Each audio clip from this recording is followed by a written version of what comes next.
wòlíì kan wá jáde ó wá bẹ̀rẹ̀ sí bú Alhaji Oriyomi Hamzat. Kí ni ẹ̀bi Alhaji Oriyomi Hamzat? Torí fídíò tẹ́ni ṣe ó kù díẹ̀ káàtó tí wọ́n bá réyàn sọ fún wọn ó ti wọlé. Thanks. Ẹ máa gbọ́. Wọ́n ṣe fẹ́ kàwé níbẹ̀ náà. Ní sùúrù. Ẹ ṣe magistrate. Alhaji ló bú o. Opportunity lẹ́rí yẹn ń lò nílòkulò. Imagine. Tẹ́lẹ̀ wá lẹ̀ fagbára wa yóò gbọ́ gbogbo. Ṣé ẹ mọ̀ ni? Lè mọ orúkọ máa rẹ̀. Alhaji Oriyomi Hamzat. Ìkà ni yín o. Ìkà ò ní. Òtítọ́ dà. Crown wet. Ó yàgá òtítọ́ lẹ jókòó sí ẹ̀yẹ sọ òtítọ́. Àtàní mo fẹ́ wá fún yín o. Imagine. Ẹ tó pé àná ni birthday ni. Ó jẹ́ kí n wá fún yín. Ìkà Wọ́n ní the man is not Woli Baba. Oh, one is not Woli babaláwo. Okay, babaláwo ni. Wọ́n ní Ìlọrin tó ṣẹlẹ̀ wọ́n gbé oṣù yẹn lábẹ́ ọdún wọ̀nyí. Ẹni tẹ̀sẹ̀. Wọ́n ní babaláwo ni. Nítorí pé ó jẹ́ mùsùlùmí ẹgbẹ́ yín ẹ̀yin náà ṣẹ̀ṣẹ̀ ṣe kí nìyẹn tá a máa ń kọ́ ọ̀pẹ́ rẹ̀ fún yín. Ó dàbí ẹ̀fẹ́ tọ́. Ẹni kó di bíi ti àwọn kìrìsìtẹ́nì nísìn ẹ jáde síta ẹ mẹ nọ́mbà síta ìkànnì. Ìkànnì bẹ́ẹ̀ bá dúró yẹ bí ẹbí wọ́n dàrú. Mo máa ń wá fún yín ni o. Ó lò mọ̀ mọ̀ ni. Mo sọ àwọn ọ̀rọ̀ kan nígbà tí Àgbàlá Gabriel náà ṣẹlẹ̀. Gbogbo àwọn nǹkan tẹ́ ṣe padà orí Àgbàlá Gabriel yẹn kò sí kẹ̀kẹ́ tí mi ìmọ̀ kan wọ́n ní ìrànlẹ́. Kí ló dé tẹ́ ṣe báyìí náà? Ó ní àgàtẹ̀ wà á fún ní òtítọ́ láti sọ ni. Kí ló dé tẹ́ ṣe báyìí? Nítorí pé yẹn jẹ́ mùsùlùmí ẹ̀dá sí.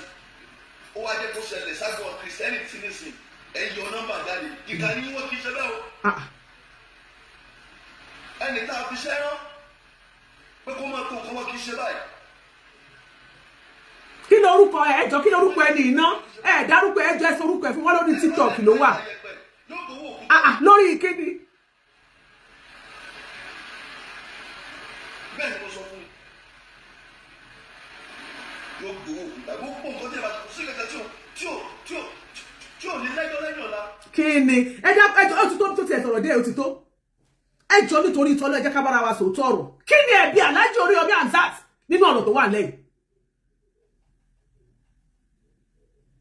Ṣé rí kíní kan ni o? Ìgbà tí Alhaji Oriyomi Hamzat tó ṣe nǹkan tó kù díẹ̀ káàtó àwa jáde àwa sọ o. Bẹ́ẹ̀ yóò bá dẹ̀ tún ṣe tó tún dá náà adúmọ̀ jáde àtún máa sọ nítorí àwọn òsín di àbòsí. Èmi ò mọ bóyá wọ́n ní bóyá wòlíì àgbàbaláwo mi ìmọ̀ nǹkan tẹ́ ẹ jẹ́ o.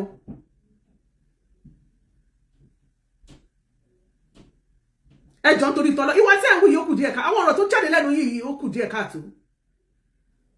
And there is one thing I want you to know. Kò sẹ́ni tó perfect, kò sẹ́ni tó pé. Ọlọ́run ọba gan tá à ń sìn, ó mọ̀ wípé àwọn ènìyàn ẹlẹ́ran ara pa ò lè pé. Ẹjọ́ tó bá mọ arákùnrin yẹn bá wa sọ fún wọn. Wípé fídíò tán ṣe yẹn kó yẹ kó jáde kó ṣe apology sí Oriyomi Hamzat. Torí arákùnrin yóò gbé sàárẹ̀ kọjá mọ́ṣáláṣí. Àwọn làwọn akẹ́gbàjarè sálàjì Oriyomi Hamzat ọ̀rọ̀ tó ń lọ yìí àwọn ọlọ́pàá fẹ́ dọ̀rọ̀ irú ọ̀rọ̀ yóò fẹ́ yé wa mọ́ wọ́n ti tọwọ́ bọ̀ wọ́n tẹsẹ̀ bọ̀. Àwọn akẹ́gbàjarè sí ni kìrìsìtẹ́nì náà dẹ̀ làwọn tá akẹ́gbàjarè sálàjì Oriyomi Hamzat. A ṣe show a ní kó tún kún wa lọ́wọ́. Àwọn òbí ọmọ yìí ló dìde látòdìdí Abẹ́òkúta tí wọ́n lọ bá Alhaji Oriyomi Hamzat ní Ìbàdàn pé àwọn akẹ́gbàjarè lọ bá pé kó gba àwọn abẹ̀bẹ̀ ní o àbí Alhaji Oriyomi Hamzat kó tó fún wa ní attention ni. So ẹjọ́ torí tọ́lọ́ kí ló wá ń jábọ́ lẹ́nu kí lẹ̀ ń sọ iná kí lẹ̀ ń sọ iná ṣé ọ̀rọ̀ tẹ́ ń sọ tẹ́ ń fọ́ mi tìyẹn ṣé ẹ tiẹ̀ tún padà àgbà tẹ́ ẹ sọ́tọ́ ṣe padà gbọ́ òórùn ẹ̀ ṣé ẹ padà yírí ẹ̀wò kẹ́ tó post ẹ̀. Torí oore lárákùnrin ṣe. Irú ilẹ̀ pọ̀ nígboro tí ó máa gbẹ́nu ẹ̀ lákìbù tí ó máa fẹ́nu òkèlú ti sàlẹ̀. Afẹ́kẹ́ mọ̀ wípé Alhaji Oriyomi Hamzat lórí ọ̀rọ̀ tó wà nílẹ̀ yìí àwa làwa bẹ̀ Alhaji Oriyomi Hamzat kó bá wa dá sí. Òpeni ní ṣọlá Ọlọ́run sì jẹ́ kó pọ́n wálé. Oore ló ṣe o ẹ má sọ oore dìbì mọ́ lọ́wọ́. Ẹ wá mẹ́nubà nǹkan tó ṣe nígbà òun àti Àgbàlá ìyẹn ti kọjá ìyẹn ti dàfí ẹ̀yìn tí eégún fi ṣọ nínú ọ̀rọ̀ ṣẹlẹ̀ yẹn kò sẹ́ni tó rí ẹ̀kọ́ kan tàbí méjì mú dání oníkálùkù ti mú tiẹ̀ dání mo sì fẹ́ kẹ́ mọ̀ wípé kò sẹ́ni tó lè dá sí ọ̀rọ̀ Oriyomi Hamzat àti Àgbàlá Gabriel nítorí Ọlọ́run ti kọ́pọ̀ láti ọ̀run pé wọ́n á jọ ní ìbáṣepọ̀ tó lóòrìn bí ọ̀tá fẹ́ bọ̀tá kọ̀ wọn ogún ṣọ̀tá ara wọn ìjẹ́ yìí mọ̀ wípé ọjọ́ tí Alhaji Oriyomi Hamzat tó ń ṣọjọ́ òbí ọjọ́ yẹn ni igbe ayọ̀ sọ lágbàlá Gabriel tí Àgbàlá Gabriel bímọ so ọmọ tí Alhaji birthday ọjọ́ kan náà ni ọmọ Àgbàlá Gabriel àti Alhaji Oriyomi Hamzat wọ́n máa celebrate birthday wọn so kí ló tún kù Ọlọ́run ti fi àmì hàn wá a ní gbọ́dọ̀ máa tún máa sọ̀rọ̀ Àgbàlá Gabriel ká tún máa mú mọ́rọ̀ Oriyomi Hamzat mọ́ kò sí nǹkan kan tó wà ńlẹ̀ ká ní nǹkan kan bá wà ńlẹ̀ tó bá wà rántí a máa sọ pé torí ẹ̀ lè ṣe sọ ọ̀rọ̀ tó wà ńlẹ̀ kò jọra wọn ẹjọ́ torí tọ́lọ́run tá bá láwọn tó tún máa jáde máa gbẹ́nu wọn nígbèkúgbé oore làlájì Oriyomi Hamzat ṣe inú wa dẹ̀dùn kó bá wa ṣe àwa Christian gan wa la ké gbàjarè gbogbo ọmọ Nàìjíríà ló ké gbàjarè pé kó jọ kó assist wa and he came to our rescue kò ní ẹjọ́ dá kò ní fault kankan láàrin ẹjọ́ torí tọ́lọ́run ẹrù tí ì ṣe tiẹ̀ má jẹ́ ká dìlé lórí àwa nítorí dọ́rọ̀ Kristẹni ó wá ṣe kinní kan ẹ má jẹ́ kọ́rọ̀ ẹ̀sìn dìjà ẹni tó kù yìí ṣe òpin màtá lórí ètò àbèrè bóyá Kristẹni àbí Muslim ó já Quadri ó já Dídàmọ́lá àbèrè ẹ̀sìn tó ṣe bẹ̀ ṣùgbọ́n èèyàn kú ọmọ sọnù wọn ò rí mọ́ ibi báyìí ló há sí a sì ní pé ká wá. ṣebí àwọn òbí mi tún ké gbàjarè lọ́bọ̀ Oriyomi Hamzat pé ìyàwó àti ọ̀rẹ́ pé ay ayọ̀ kan kó lọ sí hòtẹ́ẹ̀lì Success Hotel tó wà nílùú Ìbàdàn ló dé síbẹ̀ wọ́n ní wọn ò rí mọ́ wọ́n nílẹ̀kùn wà ní títì bàtà wà lẹ̀ aṣọ wà lẹ̀ fóònù ẹ̀ wà ní orí fridge wọ́n wọnú bedroom wọ́n bá ṣe wọ́n bá gbogbo ẹ̀ ṣó pòórá ni kí ló jẹ́ kí ayọ̀ pòórá nínú hòtẹ́ẹ̀lì wọ́n sọ fún wa nígbà tí ìwádìí bá ń lọ lọ́wọ́ á kúkú mọ̀ kó má ṣe pé àwọn tó wà lọ́tẹ́ẹ̀lì bóyá àwọn ọṣẹ tí wọ́n máa ń fi ha hòtẹ́ẹ̀lì pé káwọn èèyàn máa fi wẹ̀ bóyá òun ni ayọ̀ fi wẹ̀ tó fi pòórá ò mọ̀ bóyá ó lọ gba ọṣẹ kan nìbàdàn nígbà tó lọ́wọ́ lọ sí ọ̀ṣìyẹn tẹ́ni wọ́n bí àwọn gbọ́ṣẹ́ lé lọ́wọ́ bẹ̀ tó dénú ilé tó fi wẹ̀ tó pòórá a ò mọ̀ ìwádìí ó lọ àbí ṣẹlẹ̀ sí ìlànà ló gbé mi lọ́tẹ́ẹ̀lì ni nígbà tí èṣe pópin ayé ti dé kan ní pé àwọn méjì yẹn wà lọ́nà oko àwọn méjì yẹn wà lọ́nà odò wọn yóò má rìn lọ́hùn wọn yóò sì máa dámọ̀ràn pé kí ni wọ́n yóò ṣe lọ́la èmi yóò gbin iṣu kí ni wọ́n yóò ṣe lọ́la èmi yóò gbin ọkà ṣùgbọ́n lọ́gán wọn gbọ́gán kí ló ṣẹlẹ̀ olùgbàlà ti dé òmù kan kò mọ èkejì bóyá yẹn ni kọjá kábọ̀ ló tẹ̀ ní ìsìn àràwọn ọmọ sẹ̀lẹ̀ o tó bá yẹ wọn máa wọ inú inbox wọn máa sọ̀rọ̀ o Iyalaje, please take it easy with us o our church is taking it o máa jáde kẹ́ ẹkún Oriyomi Hamzat lọ́wọ́ àwọn òbí ọmọ yẹn ló ké gbàjarè báyìí o pọ́ ọmọ sẹ̀lẹ̀ kan ti tún sọnù o ọmọ sẹ̀lẹ̀ kan wọ́n tún wọ́ ọmọ sẹ̀lẹ̀ o Oriyomi Hamzat tó yẹ kẹ́ máa fi àdúrà ràn lọ́wọ́ pé ó ń ṣiṣẹ́ takuntakun fún yín ẹ fẹ́ máa promote ẹ fẹ́ máa dọwọ́ bò kà mọ́lẹ̀ àní bí pastor mi ò fẹ́ mọ̀ bẹ́ẹ̀ ni yẹn ṣe jẹ́ general oo goo moo mon ppp yóò fẹ́ mọ̀ bó ṣe jẹ́nu ayé tó bá wùwà tí ò tọ́ tá a bá gbọ́ a máa pariwo ẹ̀ síta a fẹ́ mọ̀ bẹ́ẹ̀ ni yẹn ṣe jẹ́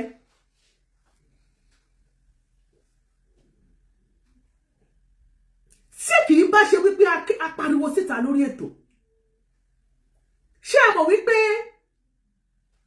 Olasunkanmi Quadri tí wọ́n ti wà yìí ọmọ Ògúnbọ̀dé láti January 16th lọ́mọ yẹn ló wọ̀ sí rí o ariwo yẹn ò dẹ̀ ta síta wọ́n dẹ̀ fọwọ́ bò mọ́lẹ̀ wọ́n ń bò mọ́lẹ̀ débi wípé wọ́n ní wọ́n ti fẹ́ fún ẹni yẹn ní administrative bail and they have the court to tell the public pé àwọn ti ń fẹ́ gba bẹ́ẹ̀lì ẹ̀ suspect kó tó di pa tó wá pariwo sẹ́lẹ̀ kejì pé tẹ́ ẹ bá gba bẹ́ẹ̀lì ẹ̀ pẹ́rẹ́ nígbà tá a pariwo lẹ́yìn náà tó gbọ́ pé nìkan miss now láti January 16 ìjọ Celestial wọn ò ṣe nǹkan kan wọn ò gbé ọ̀rọ̀ kan jáde pé wọ́n sọ pé nìkan miss o àgbọ́ ìròyìn ìwé ìròyìn kan ò gbé wọ́n fọwọ́ bò mọ́lẹ̀ iléeṣẹ́ ọlọ́pàá náà ò jáde kan sọ wípé àwọn kan mọ̀ wá rìpọ́ọ̀tì nǹkan kan not until ìgbà tá a pariwo mo kí gbogbo yín respect kudos to each and every one of us. Most especially ẹ̀yin tí ẹ bá wá rí share because tẹ́ ẹ bá máa share kò ní lọ far. Ní ìsìn CP ti mọ̀ Commissioner of Police Lagos State ó ti mọ̀ sí kéèsì. Ìgbà tí wọ́n láwọn Sahara report wọ́n lọ interview ẹ̀ wọ́n ní wọn ò mọ̀ ó báyìí wọ́n sọ pé ọmọ 16 years ọmọ 16 years kọ́. A ti fẹ́ tag iléeṣẹ́ ọlọ́pàá pa. CP gan confirm pé wọ́n ti àwọn èèyàn ti fẹ́ pé ó palẹ̀ lórí. Iṣẹ́ ló débẹ̀ o. Mi ò fẹ́ kẹ́nikẹ́ni kó blame Alhaji Oriyomi Hamzat. Iṣẹ́ tá a rán, iṣẹ́ tá a fẹ́ kó ṣe fún wa ló ṣe.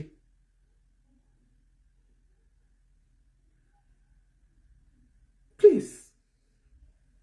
Ìyẹn lọ bẹ́ẹ̀. Ẹ jẹ́ ká wá fún wa ní update nǹkan tá ló ṣẹlẹ̀ yẹn. Iléeṣẹ́ ọlọ́pàá ìpínlẹ̀ Èkó. Ẹ ṣé o tẹ́ ń gbọ́ wa. Ẹ ṣé. Nínú ẹjọ́ yìí ẹ rí pé gbogbo àwọn nǹkan tá ń gbé wá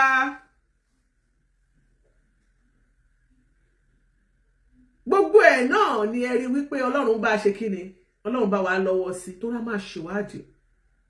Most especially ìgbà tá a ti rí wípé ọ̀rọ̀ ti jáde látẹnu bàbá ọmọ kí ló tún kù.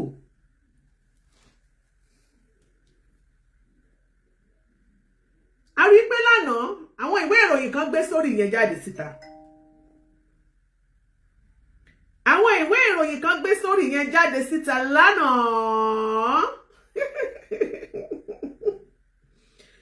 Wọ́n bá wa gbé síta lánàá.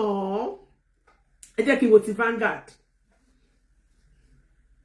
Pastor, comma, 2 others arrested over death of LASU graduates. 5 fleeing. Àwọn márùn wọ́n ṣì ń wá wọn. Àwọn yẹn flew. Wọ́n họ, wọ́n sá lọ.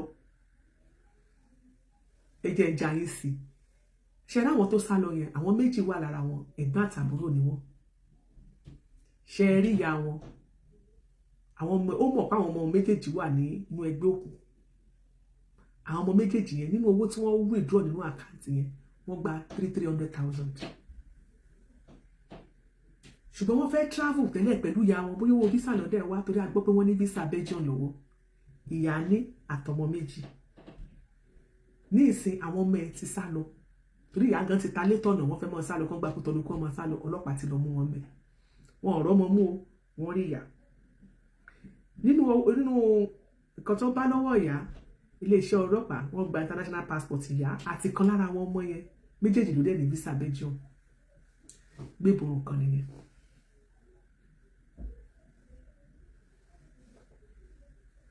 Wọ́n wà lára àwọn méjì tí wọ́n ṣe wá yẹn. So kí wá ní iléeṣẹ́ ọlọ́pàá wá sọ?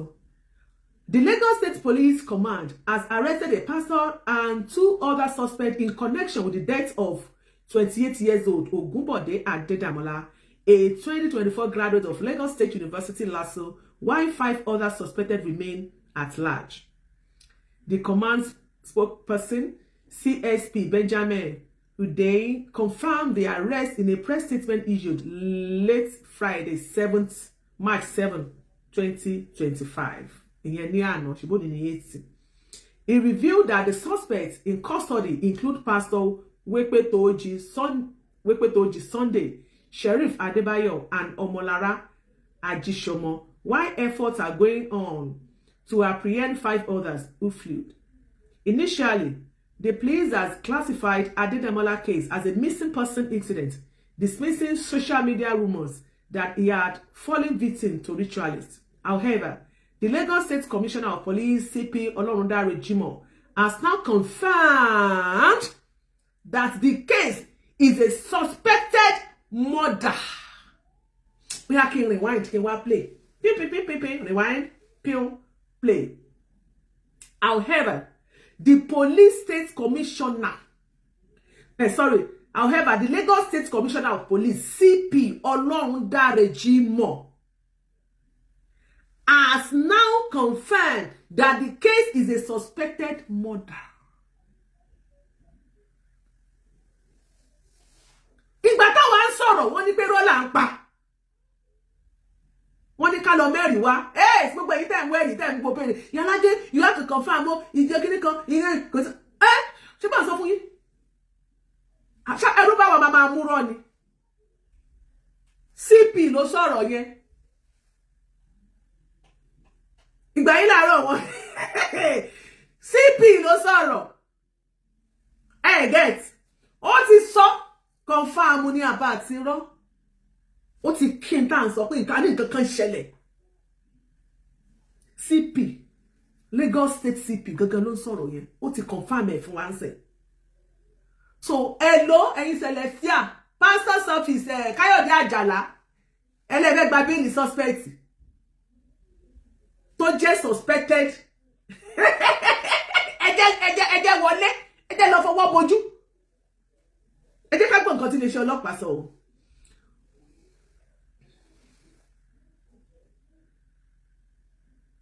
Only following a preliminary investigation, the matter is no longer a case of a missing person, but one of the suspected murder. Efforts are going on to locate the body of the deceased and uncover the circumstances surrounding his death. The State Criminal Investigation Department has taken over the case to ensure a comprehensive probe. The CP assures the public that the command is fully committed to resolving this matter and bringing all the Ṣẹ́rí gbogbo àwọn tó mọ̀ nípa ẹ̀. Wọn ò lè lọ láì jìyà. Wàláì. Wọ́n bí Ọlájúmi Olóyèolúwa.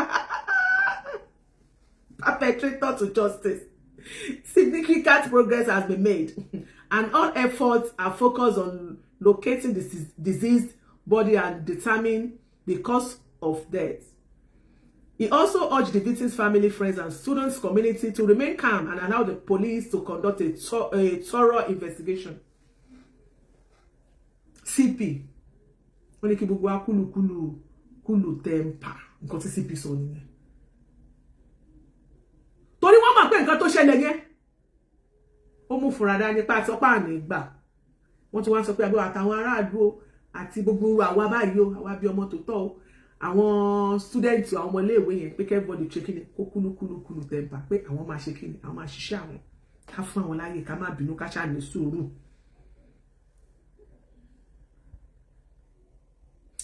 Only investigators found ẹ máa gbọ́ kí ni àwọn tó ṣèwádìí ẹ jẹ́ kí wọ́n sọ fún wa kí ni àwọn tí ó ṣe ìwádìí kí ni wọ́n bá bọ̀ yes àbábọ̀ kí ni wọ́n find out nígbà tó ṣe ìwádìí as an àbábọ̀ investigation wọn. Investigators found that 5 suspects received money. 5 suspects received money from Adedamola's bank account before his disappearance. Of these, 3 have been arrested. Àwọn tó ṣèwádìí sọ wípé èèyàn 5 wọ́n gbowó jáde ní owó tinú àkáǹtì ọmọ tó à ń wá ìjáde sínú àkáǹtì tiwọn. Ọ̀nìyàn 5 ní èrè. Pastor, ẹ̀yin ọmọ ṣẹlẹ̀ ṣé ti bá ní tẹ́lifọ̀nì bá wọnú àkáǹtì tó bá wọnú WhatsApp mi àbí tó wọnú inbox mi. Ẹ jẹ́ ká wò wọ́n ṣe ṣe lára wọn tó gbà olùṣọ́ kí ló máa ń pè superintendent gbogbo olùṣọ́ yín ló ṣẹlẹ̀ lásù tù àbí lásù kí ló ń jẹ́ kí lórúkọ parish wọn náà ìlérí-olúwa kí lórúkọ parish wọn ní ẹjọ́ kí ni parish ṣẹlẹ̀ sí ààyè tó wà ní lásù yẹn ẹjọ́ ẹjá mi sí o mo sọ́jọ́ kìíní àná mo ní sí báyìí 70,000 bá ṣe £1. Commissioner of Police fìdí ẹ̀ múlẹ̀ oh my God kí wọ́n fìdí nǹkan múlẹ̀ gẹ̀ẹ́sì ẹ̀ iléeṣẹ́ ọlọ́pàá fìdí ẹ̀ múlẹ̀ oh my God ẹ̀yin ṣẹlẹ̀ ìlérí-olúwa àdá fún yín God bless you Busola Olóni ẹ máa gbọ́ o. Ilé-iṣẹ́ ọlọ́pàá àwọn tó ń ṣèwádìí commissioner of police ìpínlẹ̀ Èkó wọ́n sọ fún wa wípé àwọn tó ṣe ẹ̀ka tó ṣe ìwádìí nípa ìṣẹ̀lẹ̀ tó ṣẹlẹ̀ yìí wọ́n jẹ́ ká mọ̀ wípé olùṣọ́ evangelist olùṣọ́ shepherd wẹ́pẹ́ tó jí bàbá nìyẹn Sunday then support received 70,000 naira from the victims' accounts. Omolara Adishomo arrested for aiding her children. Teniola Olaoluwa Adishomo to escape to Cotonou, Benin Republic. Each of them received 300,000 from the victims' account. Mo ti sọ yẹn fún yín lẹ́ẹ̀kan. Ìyá tí wọ́n mú yẹn Ọmọlára yẹn ó jọrọ ọmọ ni ẹ̀yà kò dẹ̀ sẹ́ni tó máa ṣe náà ẹ̀rù ló bà yá ọmọ méjì kan mọ́ lọ pa wọ́n pakúpa ṣùgbọ́n àwọn ọmọ ẹ ti lọ́wọ́ sí i ẹni bá bímọ ọ̀ràn ní ọ̀pá ẹran tinú bíbélì ọmọ Élì Ófínì àti Ófíníásì àwọn náà ló padà kó bá bàbá wọn àwọn ọmọ rẹ̀ ní wọ́n ní pásọ̀ gbowó ọpẹ́ ìjọ ọpẹ́ rẹ̀ tó bá yá sórí púpọ̀ yìí pásọ̀ máa pé tẹ́ẹ̀mọ́ ọgbà wọ́n gbàkúgbà ẹlòmí ọmọ ọgbà owó bọ̀bẹ́ ẹlòmí ọmọ ọgbà owó tó fi jíyàn pamọ́ nígbà tó bá wá ṣàyìn orí gbogbo yẹn á pé wọ́n sẹ́ni náà owó sí pásọ̀ òru báwọn ni pásọ̀ kí ni ìpàdé wèrè àtàsíwín kí ló kan pásọ̀ pẹ̀lú àwọn ọmọ tó ń gbéyàn pa kí ló kan pásọ̀ pẹ̀lú àwọn ọmọ kóòtù ìpàdé dé ìgbà táwọn investigators tó bá ṣèwádìí wọn they wọ́n máa feed the public but for now in tó ṣẹlẹ̀ nìyẹn. So the police are now pursuing the remaining 5 suspects including Teniola and Olaoluwa Adishomo who flew to Cotonou. Àwọn yẹn lọ Cotonou wọ́n ti sá lọ sí Cotonou. So ẹ jẹ́ nǹkan tí a tún fẹ́ gbọ́ náà okay the command will leave no stone unturned in ensuring that those responsible are brought to justice. The outcome of the investigation will be made public in the interest of justice. Ogunbode Adedamola, a political science blah blah blah blah, was declared missing January 16 and later confirmed dead. Later ṣe di báyìí. Ilé-iṣẹ́ ọlọ́pàá sọ wípé wọ́n declare missing but later confirmed dead. Bóyá àwọn tó wà níbẹ̀ yẹn ti jẹ́wọ́. Ìtàgbọ́ ni wípé lónìí àwọn ọlọ́pàá wọ́n ti mú olùṣọ́ wọ́n ní wọ́n lọ sí church olùṣọ́ wọ́n lọ ọmọ church ẹ̀sìn ṣáàná ni wọ́n lọ bẹ̀ wọ́n lọ ọmọ church olùṣọ́ sílẹ̀ wọ́n ti lọ bẹ̀ wọ́n ní wọ́n tún padà lọ bẹ̀ lónìí náà wọ́n lọ sáyẹ̀ká yẹn àti ìmọ̀kan tí wọ́n máa bá bọ̀ bẹ̀ nǹkan ta ní ká jẹ́ kẹ́ mọ̀ nìyẹn o gbogbo ẹ̀yin tí ẹgbẹ́ yín ní gbèkúgbé o ibi tọ́rọ̀ dé dúró báyìí o ó gbọ́ngàn fọ́lẹ̀ gẹ́gẹ́gẹ́gẹ́ àníṣẹ́ nǹkan táwọn afẹ́ ni wípé kí wọ́n sọ ibi tí àtòkú o àbáyé orí tó bá wà kan jẹ́ ká mọ̀ tó nígbà táwọn kan sọ pé kòkú àríkán gbá ayé ẹ̀ síta wọn rí ayé ẹ̀gbẹ́ síta iléeṣẹ́ ọlọ́pàá dẹ̀ ti fìdí ẹ̀ múlẹ̀ kán mọ wáyọ̀ láti January 16 tí ìbá ṣe pápánu síta iléeṣẹ́ ọlọ́pàá ṣẹ̀ṣẹ̀ sọ̀rọ̀ ní March 7 ṣẹ́rí ìgbà míì máa ń wà àwa táwa lórí social media iṣẹ́ kékeré kọ́ là ń ṣe àti bẹ́ẹ̀ pé àwọn gan bẹ́ẹ̀ ni pé èèyàn fẹ́ gba nǹkan lọ́dọ̀ náà tóun ẹ̀ tán sọ́dọ̀ náà ni a ti fi ohun wa àti fi la ọ̀nà fún justice because tá a bá sọ̀rọ̀ gbogbo updates tó jáde nílé iṣẹ́ ọlọ́pàá èkó ní jáde síta so kudos to each and every one of us so we have to continue to share love and like the show ẹ máa bá wa share dáadáa tẹ́ ẹ bá share dáadáa kò dáa o ẹ jẹ́ káwọn ọlọ́pàá mọ̀ pé wọ́n gbọ́dọ̀ ṣiṣẹ́ wọn dáadáa wọn ò gbọ́dọ̀ fọwọ́ ẹ̀rẹ̀ mú bákan náà bọ̀bọ̀ ayọ̀ yẹn náà ẹ jẹ́ ká gbọ́ nǹkan tí Celestial Iyalaje fẹ́ hello. Ìyá nìyẹn. Àwa nìyẹn. Thank you. Ìyá nìyẹn. Àwa nìyẹn adájọ́ àgbà for a reason. Ṣé kò ṣe ìrìn ìyàwó bàbá nìyẹn? Irọ́ o, ẹ ṣọ́ra ní o, ṣé mo wá jọmọ Sẹ̀lẹ̀ ni? Ẹ̀yin Sẹ̀lẹ̀ kọ́ yẹn. A ti fún yín ní Mother Celestial. Ẹ̀yin nu, ọlọ́nu. Ẹ má wulẹ̀ sanwó. Mi ò fẹ́, ẹ bá mú ẹ. Sọ́wọ́ mi òróró yín lẹ́dọ̀ pass. Kò nídìí, ẹ fọwọ́ mú nǹkan yín, ẹ já parí kéèsì yín, ẹ má fi yẹn dè wá mọ́lẹ̀. Ọlọ́run á jẹ́ kí àṣírí Sátánì kò tú kó jẹ́ túbọ̀ máa tú láàrin wa. Àmín. Jẹ́rí gbogbo iṣẹ́ tẹ̀ ń ṣe kì í ṣe pé àwọn ọmọ sẹ̀lẹ̀ náà ò mú títọ̀ ọ̀pọ̀lọpọ̀ wọn mọ̀ gbogbo ẹjọ́ yìí ibi tó forí tì sí gbogbo ẹ̀ ló yé wa ṣùgbọ́n ayára gbé jáde ni bó ṣe rí bá jẹ́ ṣe gbé jáde tó náà ìbáwọn ọlọ́pàá tó dìnnà ẹ̀ wọ́n ti ń padà bọ̀ wá sọ díẹ̀díẹ̀ wọ́n tó súnmọ́ àṣírí tó máa tú. ohun tó kàn ṣẹlẹ̀ ni wípé tábà Bíbélì sọ pé ilé tó bá divide against ara ẹ̀ kò lè dúró a lè máa ṣe nǹkan burúkú ká dẹ̀ máa bò ó lórúkọ pé a fẹ́ bo ìjọ wa kò ní dáa. So ẹ̀yin náà bá pé nǹkan burúkú lẹ̀ ṣe. Nǹkan burúkú là ń ṣe nígbà gbogbo àwọn tó ń ṣépè tó ń ṣe gbogbo ẹ̀ tó ń búra tó ń ṣe gbogbo wọn náà pátápátá ó ti yé wọn bọ̀ díẹ̀díẹ̀. Àdúrà tèmi gbà ni pé kí Ọlọ́run kó jẹ́ kí ìtura àti ìtùnú kó dé ẹ̀dọ̀ ẹbí Quadri. Ṣùgbọ́n gbogbo ẹni tó bá ń gbọ́ wa tó ń wo ṣó yìí tí nǹkan burúkú bá ṣẹlẹ̀ tó bá mọ̀ sí ẹjọ́ ní New York wọ́n máa sọ pé when you see something say something. Ẹ má bò ẹ má pa ẹ bá bò mọ́ra tẹ́ ẹ fẹ́ káwọn èèyàn gbọ́ ó kún díẹ̀ káàtó kí Ọlọ́run kó túbọ̀ máa dáàbò. Nigeria is safe. Nigeria is not a safe country. So people need to speak up. Quadri sì ó sọ fún girlfriend ẹ̀ ọ̀pọ̀ ìgbà sọ̀rọ̀ ó ṣàlàyé pé bíbá ìmú wa síbẹ̀síbẹ̀ ó pòórá ṣùgbọ́n a ṣì ń wa náà kọ́ lọ́run fún wa rí bá tilẹ̀ anything tó bá wà ká sọ àwọn ọlọ́pàá ṣiṣẹ́ wọn torí pressure ti wà lórí wọn báyìí. Bẹ́ẹ̀ni pressure ti pọ̀ lórí wọn lọ́tún lọ́sì.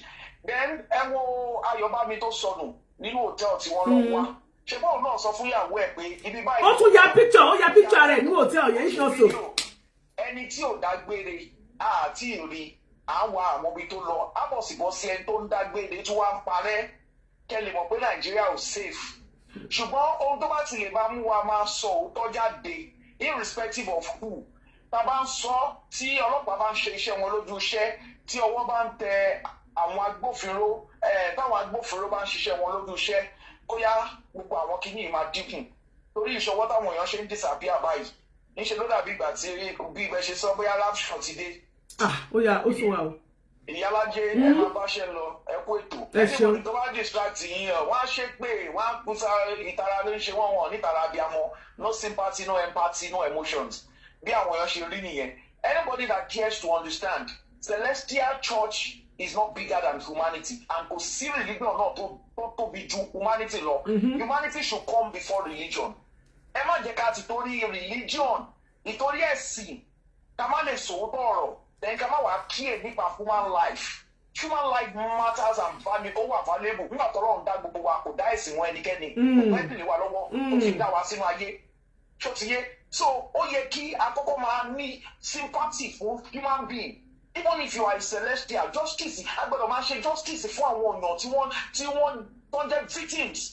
A lot of things ṣáà ló ń ṣẹlẹ̀ ọ̀pọ̀lọpọ̀ lẹ́tí bá wa dá sí now. Not too many bloggers are interested in issue celestial torí ó ti sún wọn already. A lot of them already know that it's too many drama here and there. But anyway, Ọlọ́run àtúbọ̀ máa kún yín lọ́wọ́ ṣiṣẹ́. Ọlọ́run àtúbọ̀ máa ràn yín lọ́wọ́. And Alhaji Oriyomi Hamzat kò tiẹ̀ ní láti dá máa yẹn lò because ọ̀rọ̀ máa yẹn ìtòkèdè tí ò tó gbọ́n tá à ń yàrá bẹ́ẹ̀ ni. So because Timothy tó kú lọ́jọ́ sí náà ṣe bí ọmọ ìjọ Sẹ̀lẹ̀ white garment ló ń lọ Celestial náà ló ń lọ láti Àkúrẹ́ kó tó ní kó lọ sí Àbújá ṣe bí Oriyomi ló dá sí títí tó fẹ́ fún wọn embarrass ẹ̀ wọ́n assault ẹ̀ wọ́n humiliate ẹ̀ wọ́n tún fọlọ́pàá ń wá kiri. wọ́n tún fire killer gan lé kiri Ọlọ́run ni ò pa. Yes Ọlọ́run ni ò pa náà ó stretch náà kí ẹ̀ jáde against billionaire láti ẹ̀ máa pè against bàbá yẹn ṣùgbọ́n Ọlọ́run fún ní justice lé lórí kò ṣáà ṣe Muslim kí Timothy Olúgbadé àbí kí ló ń jẹ́ Olódàre kò ṣe Muslim Oriyomi dá sí àbí kò dá sí. ó dá sí. So Christian mélòó àwa Sẹ̀lẹ̀ mélòó la jáde láti ẹ̀ sọ pé a fẹ́ advocate fún. So many things tó ń ṣẹlẹ̀ lọ́tún ẹ wo Àbáyọ̀mí tó disappear tó sọ platform Sẹ̀lẹ̀ wò lẹ ti gbọ́ wọn ní sọ. àwọn èèyàn yóò kì í sọ̀rọ̀ wọ́n máa ń bo nǹkan mọ́lẹ̀ bóyá àrùn ṣọ́ọ̀ṣì ló sì ń bá wọn ẹ̀rù àwọn wòlíì ilé mọ́ bà wọ́n o. kọ́ máa post ijó àwọn tó ń jó àwọn tó ń wọ sùdánà. àbí kọ́ máa post àwọn tẹ́mi ń lò tẹ́mi mẹ́rin tó kọ́ ní bá mi yọ góòdì etí mi bá mi yọ góòdì má yẹ kó sọnù bá mi kó pamọ́. ìyẹn lè máa rí tọ́ máa post kiri bẹ́ẹ̀ mi dẹ̀ ṣe lò wọ́n mọ́ wọn lè jíṣẹ́ wọn ní sọ pé mi báyìí ló wọlé sí ẹni wọ́n gbà wọ́n ní wọn sínú ẹ̀mí wọ́n fẹ́ mi ṣọ́ náà kan sọ fún wa ibi tó wọlé sí. àbí. ẹ̀jẹ̀ṣẹ́ ní update ẹ máa fún wa lórí ọ̀rọ̀ ọmọ yẹn. ṣé Quadri. Quadri Olasunkanmi Adédàmọ́lá. Yeah, so àwọn LASU Student Union àti National Association of Nigerian Student Union. Greatest Nigerian students. Mo jẹ́rìí yìí yóò dey carry last. Ẹ bá sọ̀rọ̀ lọ. Yeah, so great Nigerian students, they really tried today. They did the protest today. When it's the other Saturday, it was a very big surprise that they actually implemented their plan, their protest. So one was here, the Lagos State Commissioner of Police, and he was there. He received them and he spoke with them. Gẹ́gẹ́ bí Ọmọlúwàbí mo shoot Jimoh. The CP really tried, and gbogbo àwọn kan tó promise wọn níbẹ̀ nínú meeting yẹn. Ó tó di pé wọ́n padà sí campus. In fact, almost 10% ló ti ṣe. Ó sọ fún wọn pé wọ́n máa strengthen of security around the area yẹn, and especially even within LASU campus for the safety and security of the student. And kó tó di pé wọ́n padà sí campus, àwọn ọlọ́pàá ti dé gbogbo agbègbè church yẹn, so wọ́n ti wà ní gbogbo. In fact, kí àwọn tó ń gbọ́ wa kọ́ tẹ́tí kọ́ máa gbọ́, kò ń ṣe àwọn ọlọ́pàá tó wọ uniform nìkan ló wà bẹ́ẹ̀ o. So ẹni tó bá fẹ́ ṣe nǹkan burúkú kó pe ọwọ́ ọmọ ẹ̀ bá aṣọ. Lọ sí vicinity church yẹn, àwọn ọlọ́pàá ti surround there. Yes. Good job. We are progressing. Ṣe nǹkan burúkú ẹ lọ tọwọ́ yín máa ṣọ torí wọ́n á máa kó yín wọ́n á máa mú yín. Kò ń ṣe àwọn tó wọ uniform nìkan ní CP send síbẹ̀. Good job. So a dúpẹ́ lọ́wọ́ Ọlọ́run pé wọ́n gbóhùn wa. Thank you, CP. Àwọn Nigerian students association they did well, and wọ́n dẹ̀ ṣe ìpàdé pẹ̀lú àwọn communities náà in order to strengthen the security of the area. So wọ́n lọ sí ẹ̀dọ̀ àwọn tó jẹ́ landlord association area ibẹ̀ yẹn àtàwọn baálẹ̀ tó wà ní agbègbè ibẹ̀. So they really tried a lot of advocacy efforts, and wọ́n ti bẹ̀rẹ̀ sí map out strategies fún láti strengthen security among students. So there's a lot of collaborative efforts. Then àwọn information kan náà wà lọ́tún lọ́sì tó jẹ́ pé gẹ́gẹ́ bí discussion ta ní pẹ̀lú àwọn tó wà ní pàǹtí. A máa ṣẹkùn díẹ̀díẹ̀. A máa yín jẹ, ẹ sọ pé a máa yín jẹ. A máa yín jẹ. Torí wọ́n sọ pé bí gbogbo information yẹn bó ṣe ń jáde, ó dàbí pé. Ó yà wọ́n lẹ́nu. Àwa lórí ayélujára à ń sáré bí àṣà, but àwa dúpẹ́ lọ́wọ́ Ọlọ́run pé tẹ́lẹ̀ rí Commissioner of Police àti PR àwọn ọ̀wà wí ẹ̀. Wọ́n làwọn ò gbọ́. So nísìnyí gbogbo wọn ti wà tó wá pa tẹsẹ̀ IG àti commissioner gbogbo ìlú wà lókè sí. Nígbà táwọn alábùjá gan ti gbọ́ láti dá gbogbo àti dàgbòrò láàmú. Bẹ́ẹ̀ni, so ẹ kúṣẹ́. God bless you. Ẹ ṣé gan ni, God bless you. Iṣẹ́ ìṣẹ̀lẹ̀ yẹn yàn iṣẹ́ nípa progress gan ni. Bó ṣe wà ní ayé tẹ̀mí nílẹ̀ lóko àti lẹ́yìn òdì mo máa ń sọ fún wa pé nígbà tá a bá ti wà lórí òtítọ́ Bíbélì gan sọ pé àwa yóò mọ òtítọ́ tó yóò sọ wá di òmìnira. Òtítọ́ yìí ló yẹ kó sọ wá di òmìnira, kì í ṣe pé ká máa ṣàbòsí. Mo fẹ́ kẹ́ ẹ mọ̀ wípé ṣe rí bàtà délé ayé là ń tọ́ pé ẹ̀sìn kan ẹ̀sìn ìbílẹ̀, ẹ̀sìn kan ẹ̀sìn mùsùlùmí, ẹ̀sìn kan ẹ̀sìn kìnnìkan nìkan, gbogbo wa ọ̀kan náà ni wá níwájú Ọlọ́run. Ẹ ló yá wa. Ẹ ti wọlé o, sísá mi. Ẹ kú ètò Iyalaje. God bless you ma. Gbogbo ẹni tó bá ń ṣiṣẹ́ oníṣẹ́ Ọlọ́run ló máa ń ṣe tí ẹ̀yà àtọ̀nà yóò ní dàrú. Àmín. Àmín. Gbogbo ìrìnàjò yín láyé èrè ló máa jẹ́. Àmín. Ẹ̀yin nígbà nìkan. Àmín. Ọmọ lórí ara yín, lórí ọkọ, lórí ẹbí, lórí ara àti gbogbo wa. Àmín. Ṣẹ́rí kọ́lọ̀ kó ṣàánú fún wa. Àmín. Ìkan náà àwọn wèrè TikTok ìlọgbẹ́ nìyẹn. Láwọn TikTok yìí. Àwọn olóríire tó wà bẹ́ẹ̀ lè mímọ̀ èmi ò mọ àwọn tí ò bá dà. Bẹ́ẹ̀ làwọn wèrè ń gbájáde because tí ì bá ṣe bẹ́ẹ̀ báwo ni wọ́n ṣe ń kọ ẹ̀yìn síbi táyé kọ tú sí. Ó yà mí lẹ́nu. Wọ́n wérò. Ṣé Timothy ṣé Mùsùlùmí ni Timothy Oriyomi náà kọ́ lọ́lọ́ ń lò. Lọ́lọ́ ń lò. To go all out. Ó fi ìfà wọ́n fẹ́ almost ó rẹ́yìn àti tẹ̀mí. Ó bẹ́ẹ̀ ni fẹ́ sọ ẹ̀mí ẹ̀ gan-an ó ń gbọ̀n báyìí gbà lọ́lọ́ ní ògbà. Nígbà yẹn I don't know why people are like in fact I don't know why people are heartless. Ọ̀gbẹ́ni tó sọ ẹ̀ wà heartless. Ó lè ra ikọ́ pọ̀lú ẹ̀kú díẹ̀ káàpè. Kò tó fún. There is one thing tí mo ti ẹ̀ ń sọ. Ǹjẹ́ àtẹ́lẹ̀ nínú àwọn ìwádìí ọlọ́pàá? Ǹjẹ́ ìjẹ́wọ́ pay attention síbi tí ìjẹ́wọ́ pay attention síbi tí wọ́n ní wọ́n ti wúyàn. Wọ́n òkú kan. Yes, torí pé ẹ mọ̀ nǹkan ọ̀rọ̀ tẹ́ sọ yẹn èmi mọ̀ pé iléeṣẹ́ ọlọ́pàá máa gbé ìgbésẹ̀. Ṣé rí nígbà tí wọ́n arrest ọmọ wòlíì yẹn ọmọ ẹ̀ obìnrin ni wọ́n kọ́ mú. Ṣé rántí pé wọ́n fi àbúrò Olasunkanmi Adédàmọ́lá wọ́n fi set ẹ̀ up wípé kó toast ẹ̀ kó máa bá a sọ pé òun fẹ́ fẹ́. So ìgbà tí wọ́n fi wá tí bàbá yẹn lọ sí ó lọ wọ ọmọ ẹ̀ ó padà lọlé. Ó lè jẹ́ pé àwọn arrangement kan ti máa ṣẹlẹ̀. But èmi mọ̀ wípé pẹ̀lú wípé àwọn ọmọ ìjẹ́ ọmọ ẹgbẹ́ òkùnkùn ó ṣeéṣe nínú iṣẹ́ ìwádìí wọn àṣírí àpadà tú tí wọ́n bá sin sílùú kan a máa mọ̀ tí wọ́n bá lọ jù sínú odò ní owó lọ jù sínú kan ó lọ tì í sínú ibì kan a máa padà mọ̀ tó bá yá torí ìyà ò tó yà lọmọdé sọ pé kò ní dáa fẹ́ni tó bá na òun.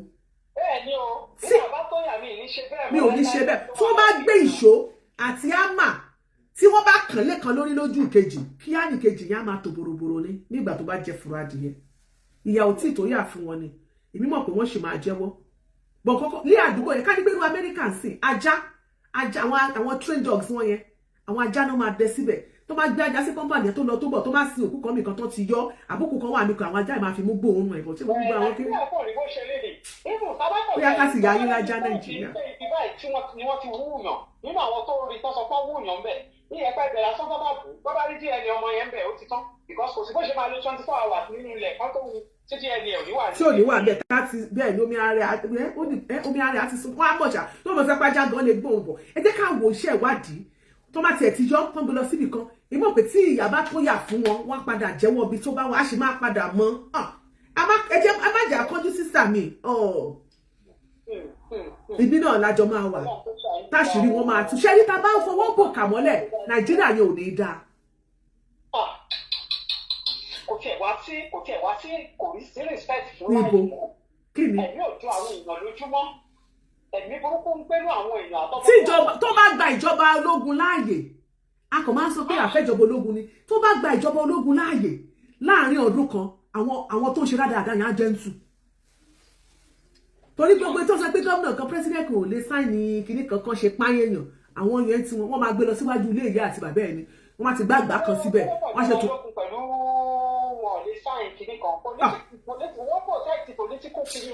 ìjọba ológun àwọn yẹ̀dẹ̀rẹ̀ wọ́n máa sọ pé mùsùn ni wọ́n góò ni wọ́n gbọ́ wọn ò gbọ́ kọ́ọ̀mù akọ̀tọ́ pa àfẹ́ náà ni. yẹbi ẹ̀rí kọ́ńtírì kan tó kọ́ àwọn ọ̀dọ́ bíi 200 kìíní kan tí gbogbo sọ pé kò dá o tó ní kọ́ pa gbogbo wọn dànù ìjẹ́ tó gbọ́ pé wọ́n tún dà wọ́n láàmú.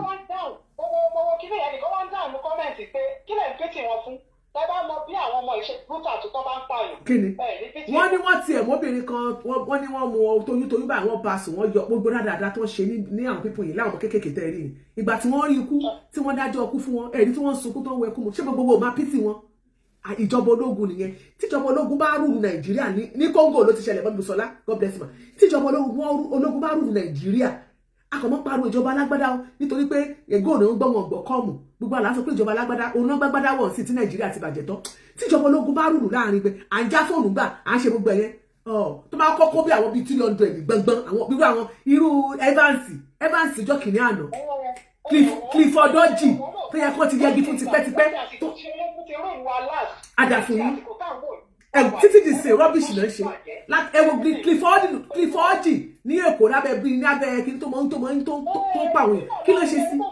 Evans àgbọn kankan mọ́ kí ló ṣe sí.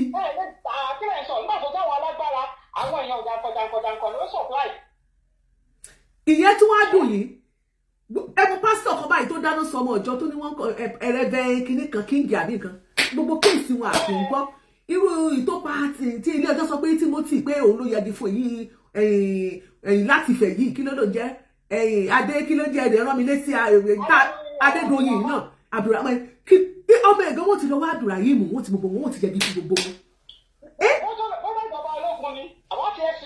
Evans is in school ṣé ẹgbọ́n wọn ní Evans is in school school wọn wèrè ẹ lọ ara àkọ́kọ́ sọ nìyẹn Reverend King gbogbo wọn kí ló wá káàkiri ká ní day one ṣé àbọ̀ pé jẹ̀rẹ́bẹ́ kí ló ń jẹ́ ìtò Evans tí wọn ò yẹgi fún òun ló jẹ́ kí ó la ojú àwọn ọ̀dọ́ síbẹ̀ yìí pé kéèyàn mọ jíyàn gbé pamọ́ pé wà lucrative business ni ká ní wọ́n ti yẹgi fún first suspect. ó bẹ̀rẹ̀ láti ká jí ni pé ká fi gbowó. bẹ́ẹ̀ ni ká jí ni pé ká máa pa ni ká máa ta páàtì. so ká níṣẹ́ dẹ̀ rí níjọba ológun irú fún gbá páàtì lára èèyàn kọ́mọ kan sọ pé òun gba ta ló rà á àti babaláwo tó fẹ́ lọ bá aṣògùn mọ̀ pé ìjọba amúnimóògùn ni àti babaláwo tó ní kó lọ múyàn wá tó fẹ́ bá aṣògùn àti ìwọ tó lọ gbóògùn àti ẹni tó bẹ́ẹ̀ múyàn wá lórí tó lórí dating site tó lọ bẹ́ẹ̀ mọ́mọ́gi wá lórí dating site tẹ́ fi pa gbogbo pátápátá ìjọba ológun wá kó wọn síwájú báyìí púpùpùpù ìtànsán yóò ti tán. ẹni tó ṣèṣì fara gba aṣọ ọ̀nà ẹ̀ o. gbogbo wa ti sit down and já phone gba tẹ́ máa lọ sí side Mọ́kọ́lá Ìbàdàn báyìí ẹ lè gbé phone dání ẹ lọ báyìí lè gbé phone dání lágo 6 tí wọ́n mọ̀ yọ tí wọ́n ti kó gbogbo egungun wọn ti rọlẹ̀ gbogbo àwọn ọ̀dọ́ yẹn ẹ ti rí wọn ní warehouse ilé ìṣáná wọn ti lọ bẹ̀ tó ti ń ṣe fine milk tó ti ń ṣe gbogbo ẹ̀ wọ́n ti gbé sìmẹ́ǹtì wọ́n ti lọ máa ṣiṣẹ́ tó ti ń ṣèwé tó ti ń ṣe bisikíìtì ẹ máa rí wọn bẹ̀ ẹ máa rí wọn ní di trailer wọ́n máa bá yàn offload wọ́n máa load gbogbo wọn ti lọ wá ṣẹṣe now they are lazy wọ́n tẹ̀lé fẹ́ pẹ́ ní lazy youth wà. àti kájọ ọ̀nà burúkú yìí unfortunately àwọn ìyá tí ò schooling inside prison begging for second chance ọlọ́run ò ní jẹ́ orí. wọ́n wá bẹ̀rẹ̀ sí ní kẹtàn tó bá dìgbà tó bẹ̀rẹ̀ sí ní kẹtàn sáré wọ́n máa ní kán ṣàánú àwọn bẹ́ẹ̀ kẹ̀rẹ́ ìgbà táwọn ọmọ yín rìn burúkú lẹ́sẹ̀ gbogbo ojú yín ló ṣe ẹ̀ẹ́kọ́ṣọ̀ wọn. ẹ̀ẹ́kọ́ṣọ̀ wọn ìtẹ́ bá kọ́ṣọ̀ tí ò gbọ́ ẹ̀kọ́ ọlọ́mọ kẹ́lẹ́ ìdánù. gbogbo ṣẹ́rí bí Nàìjíríà ṣe wà yìí tí wọ́n bá ṣọ́ra I'm telling you tí wọ́n bá ṣọ́ra kí ni ẹnìkan bí bàbá wa kan tí godfather ló sọ pé Nàìjíríà ò lè dá mọ́ bí àbí Nàìjíríà ṣe lọ Nàìjíríà ò lè dá mọ́ à ń pariwo pé ìjọba ológun ò dá ìjọba ológun ò dá ṣáyé ìjọba ológun ẹ̀rí tó ń gbé orí kiri báyìí tó rí báyìí gbà náà tí gbogbo ẹ̀rí báyìí. Rẹ̀mílẹ́kùn Adélẹ́yẹ God bless you. ẹ tẹ wá mọ ti fún ẹsìn ẹmọ tó ń yà mí lẹ́nu wọ́n máa ta odidi orí èèyàn ní 50,000 naira. iṣẹ́ 50,000 lóyìn máa kéèyàn máa confess wípé òun bàbá máa yẹn slaughter ni tó bá ti mú yàn wọn máa ló máa bá wọn dún bọ̀ ẹ̀ 10,000 pa èèyàn kan ló ń gbà. àwọn pẹ̀sìn. bẹ́ẹ̀ 10,000 naira. ó ti gbé ṣù mí. 10,000 èló 10,000 naira wọ́n ní kí ló fi ń ṣe ó máa ra oúnjẹ á fún ìyàwó ẹ̀kọ́ lóúnjẹ sílé kan ṣe bẹ̀. nǹkan tó ń ṣẹlẹ̀ yìí ojú kékeré la fi ń wò. kọ́ máa tapá àtẹsẹ̀ àtòrí kọ́ máa tà ní 70,000 àtọyàn odidi èèyàn kò 100,000 odidi èèyàn tọ́nà ti kẹ̀yìn sí Sódómù àti Gòmórà ṣé eléyìí ò ti ju Sódómù àti Gòmórà lọ. wọ́n ti jù lọ báyìí. Ọlọ́run ṣàánú wa wá Ọlọ́run máa dájú lórí ilé àtọ̀nà wa o. Ọlọ́run ṣe lè wù ká má sí bẹ́ẹ̀ tó tẹ́bí tálátápá ti pan wá wà ń bẹ̀. ṣé láyé mo fẹ́ bèrè pẹ́sẹ̀ kan ṣé ayé ológun wọ́n wá sọ pé bọ̀bọ̀ AY tí wọ́n ló disappear ní hotel ní Success Hotel nìbàdàn ṣé ayé ológun lẹ́nìkan dá disappear lótẹ́ẹ̀lì tí àwọn sójà ò ti ní máàṣì lọ sótẹ́ẹ̀lì yẹn tí wọ́n bá ti bọ́ndú ẹni tó lòtẹ́ẹ̀lì jáde. ẹmọ the funniest thing about that case ṣe mọ̀ pé ọ̀ǹtí tí ìyàwó ẹ̀ gbé èèyàn dìde lọ síbẹ̀ tí wọ́n ò rí tọ́láwọ̀ ò rí tí ẹ lọ rìpọ́ọ̀tì ní police station ṣe mọ̀ pé àwọn òtẹ́ẹ̀lì yóò dìde wọ́n ò dìde. wọn ọlọ́gà wọn ò sí wọn ṣe ń dẹ́ni sí bàbá yẹn bá sílẹ̀kùn wọn fẹ́lẹ̀ mí rẹ̀ sí bóyá that particular room bóyá wọ́n bóyá special room ní irú ti Adédoyin. tó ti máa ń parí iṣẹ́. tó ti parí iṣẹ́ ó lè jẹ́ pé omi ó lè jẹ́ omi ó lè jẹ́ ọṣẹ àwọn èèyàn máa ń ṣèkà ó lè jẹ́ towel wọ́n máa ń ṣe wọ́n parí iṣẹ́ sínú àwọn tó yẹ kí tẹ́ bá lọ fún òtẹ́ ìfẹ́ lọ wẹ̀ máa mọ́ṣẹ́ láti lé your toiletries fún nǹkan ẹ̀dá ni towel slippers wọn máa ń lò bẹ́ẹ̀ ló bí bá tẹsẹ̀ bó lọ nìyẹn. olórí kò sí ná olórí kò sí ná níjọ́ yẹn lódìdí hotel. n tí wọ́n pè lótẹ̀ tó dẹ́ pé tí ọba sínú ìjọba ṣaraṣara ní. àti ẹ̀fẹ́ kó bá àwọn olóṣèlú bá ọ̀rọ̀ yẹn wà ní ọmọ ṣẹlẹ̀ tí wọ́n wà yẹn jẹ́ kí àwọn iléeṣẹ́ ọlọ́pàá bá wa wò bóyá wọ́n ní CCTV gbà yẹn níbẹ̀ káàtì ẹ̀wọ̀ táìmù tó jáde ṣùgbọ́n èmi mọ̀ wípé pẹ̀lú bó ṣe ń ṣàlàyé yìí ìyẹ̀ fóònù wà nínú iná ó ní ẹ̀wù ẹ̀ ó bẹ ẹ̀wù ṣé ẹ̀wù disappear ara kúrò nínú ó disappear kúrò nínú ẹ̀wù ni àbúfẹ́ lọ wẹ̀ ní bedroom tó lo ọṣẹ torí mo ṣàn sọ fún yàtọ̀ lo kànkàn. nǹkan tó máa ṣẹlẹ̀. nǹkan tó ṣẹlẹ̀ bẹ́ẹ̀ because some people yẹn ìkà ni wọ́n o I'm telling you. kọ́ lọ bá wa wò sí ní síta bẹ̀rẹ̀ ọ̀bá sọ pé bọ̀bọ̀ yẹn jáde wọ́n ló lọ ra nǹkan ṣó possible kéèyàn lọ ra nǹkan kó dẹ̀ má mú fóònù dání. kò ṣáà ní rí òun lọ ra nǹkan ṣáà kẹ́sì bọ̀bọ̀ yẹn tàbí ṣùgbọ́n òsì ń bẹ̀ òtẹ́ yẹn ló ní kéèsì láti dáhùn.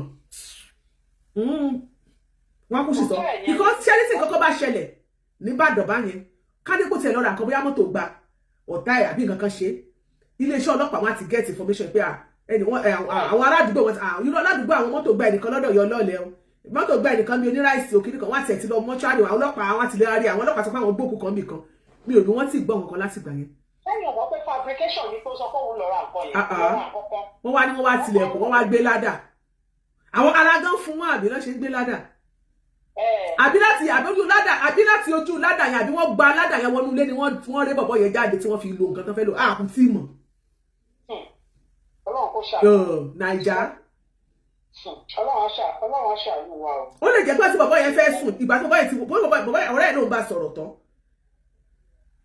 níbi after 7 kó tiẹ̀ bá wa ṣèwádìí ọ̀rẹ́ ẹ̀ náà ṣé kìí ṣe pé ọ̀rẹ́ ẹ̀ gbọ́ṣẹ́ fún àbí iṣẹ́ kí ló wá ṣe nìbàdàn kí nìkan tó jọ ń gbé fúnra wọn gbogbo ẹ̀jẹ̀ kọ́lọ́pàá lè ṣe investigation wá fún wa but mo suspect tó tẹ̀ yẹn ṣá ẹ ṣe gan ma.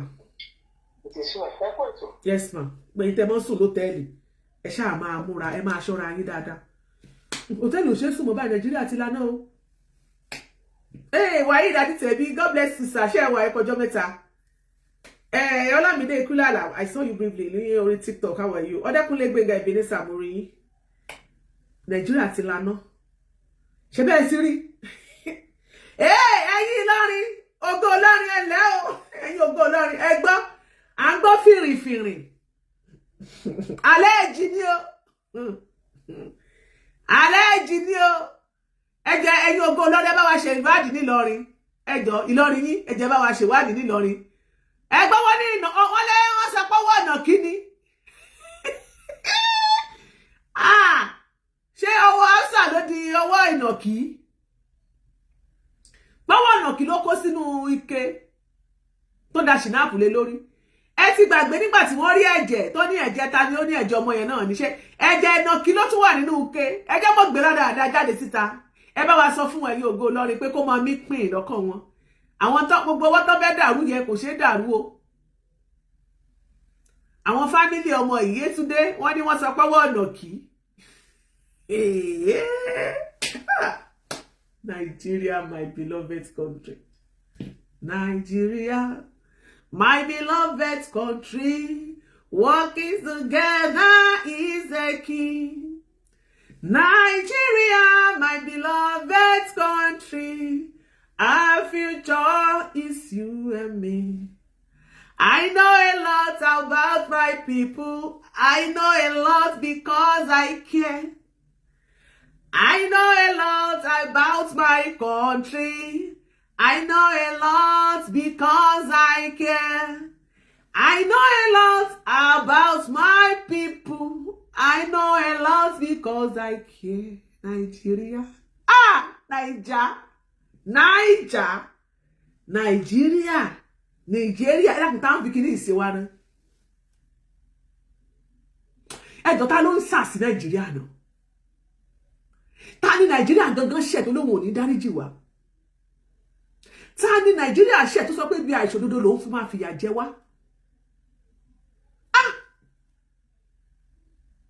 ẹjọ́ ẹ má gbé yẹn wá o kì í ṣọwọ́ ọ̀nà kí o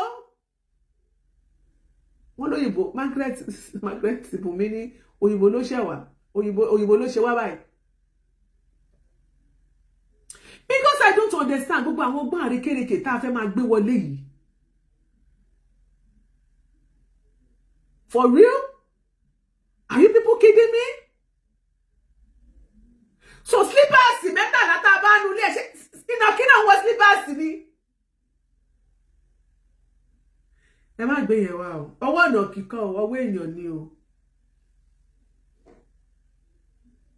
ọwọ́ èèyàn ní ẹjọ́ iléeṣẹ́ ọlọ́pàá ṣàpàdé sọ pé gbogbo màkàrú gbogbo àwọn ẹ sáré gbé lọ ilé ẹjọ́ ẹ sáré máa ṣe kíní kan ẹ ń gba kíní ẹ ń gba wájú ẹgbẹ́ yìí á ti sọ fún yín suspect ni arákùnrin yẹn nígbà tí ilé ẹjọ́ bá fìdí ẹ̀ múlẹ̀ ládi apànìyàn a gbọ́ wípé nígbà tó lọ sí ilé ẹjọ́ ní ọjọ́ kẹfà yẹn níjẹta ọjọ́ kẹfà oṣù kẹta ọdún tá a wà yìí afurasí ọ̀daràn wọn ló sọ wípé òun fẹ́ sọ̀rọ̀ wípé àwọn tí wọ́n mú yẹn o àwọn ọ̀rẹ́ òun àwọn tó lọ mú mọ́ yẹn pé wọn ò mọ̀ kankan pa ẹ̀ o àwọn ilé sọ pé wọ́n máa gbé ẹjọ́ yẹn lọ sí high court so pé kó lọ sọ ń bẹ̀ so pé wọ́n lè gba bail àwọn tó wà níbẹ̀ yẹn èmi tẹ̀ ń retí lọ́ọ̀yà tó fẹ́ sọ wàhálà bí lọ́ọ̀yà bá sọ yẹ kó lọ sọ lásán yẹ kó lọ lẹ̀ lókùúta ni kó jáde sàkó lọ́wọ́ náà kì í abẹ́nu tẹ́ ẹ ti sọ yẹn òrùnrùn tẹ́ ẹ ti sọ yẹn náà ni kẹ́ ẹ ti máa sọ agbọ́wé kan sọ pé kò sí ní agbẹjọ́rò wọ́n láwọn kan ló ti lágbẹjọ́rò wọ́n láwọn tó ní agbẹjọ́rò yẹn àwọn tó fún wa ní report wọ́n ní àwọn tó jẹ́ agbẹjọ́rò tá a rí yẹn pé àwọn mẹ́rin ìyókù ló ti gba agbẹjọ́rò pé àwọn gangan ò tí ì ní agbẹjọ́rò ṣùgbọ́n ìjọba sọ wípé gbọ́dọ̀ ní agbẹjọ́rò pé torí bí wọ́n bá ní agbẹjọ́rò wọn ní lè tẹ̀síwájú nínú iṣẹ́ ìwádìí àti iṣẹ́ ìdájọ́ okay ẹ jẹ́ kó lágbẹjọ́rò ń gbà náà ṣùgbọ́n wà tó o bá jẹ́ agbẹjọ́rò Abdulrahman kò jẹ́ kó rí ẹ pé tó bá jáde kó lọ sọwọ́ ọ̀nà kíkan èpè abiyọmọ á sì pa ọ́ lẹ́yìn kó jáde tó bá délé ẹjọ́ kó sọ pé tọ̀ olúwa mi lóòótọ́ ni oníbàárà rẹ ó jẹ̀bi ikú ṣùgbọ́n tó bá lò fẹ́ máa sọ ọ̀rọ̀ jágajàga wàá jìyà láyé wàá tún jẹ́ lálẹ́kàmọ́. Iṣẹ́ ìwádìí tẹ́ ń ṣe lórí ọ̀rọ̀ Abdulrahman kò rinlẹ̀ tó. Afẹ́mọbi tí arábìnrin wà. Yétúndé Hamzat níbo ni ara bọ́dì ẹ̀ ibo ni yòókù wà. Torí gbà yẹn a gbọ́ pé wọ́n ní wọ́n lọ wọlé ìdálẹ́nu sí o.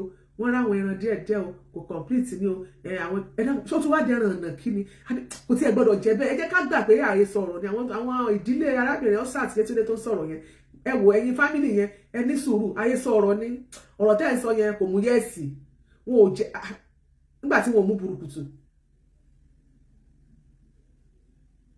tó jẹ́ pé agbẹjọ́rò tó fẹ́ jáde tó fẹ́ wá sọ̀rọ̀ wọn ò fókó ẹni tí ìwèrè dóyè yóò jáde sáyé ọmọ sọ fún gbogbo àgbáyé wípé ọwọ́ ọ̀nà kí ni ẹ má gbé yẹn wá o fèrèfèrè tá à ń gbọ́ yẹn jẹ́ kó mọ̀ pé rúmọ̀ ni o please ẹ má gbé wá reality o èmi mọ̀ pé àwọn fámìlì tó jáde tí wọ́n sọ̀rọ̀ tí wọ́n táwọn èèyàn fọ̀rọ̀ wá wọn lẹ́nu wò tí wọ́n sọ̀rọ̀ níbi ìfọ̀rọ̀wániwé lẹ́nu wò yẹn àwọn náà gbọ́ fèrèfèrè ni o ẹ̀sẹ̀ òdẹ̀ kì í dédé sẹ́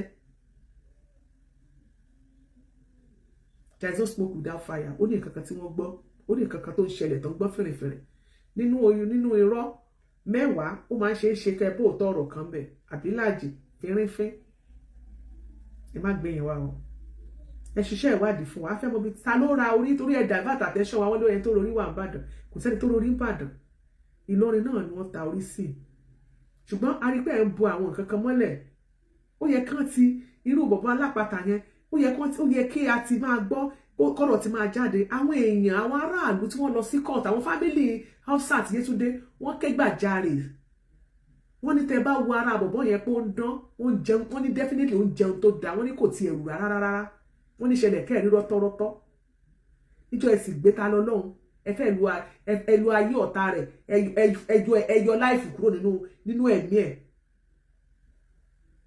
ọlọ́run ni ò wá gbà á ẹlù tí ò lè rìn mọ́ tẹ́ bá gbogbo ẹsẹ̀ ẹ̀jẹ̀ èyí tó wá já lápáta ẹ̀ rí nǹkan kan ṣe fún ẹ ṣàbòsí láàrin yẹn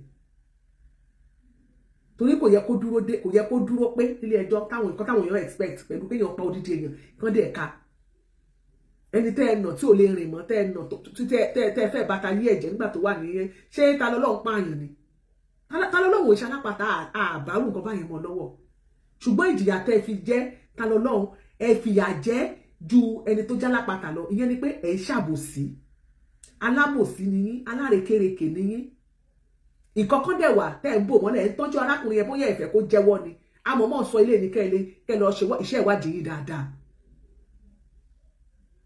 èmi mọ̀ pé lára àwọn èèyàn yín wọ́n ń rà lára ẹ̀ alágbára ń bẹ lára wọn ẹ má wà surprise o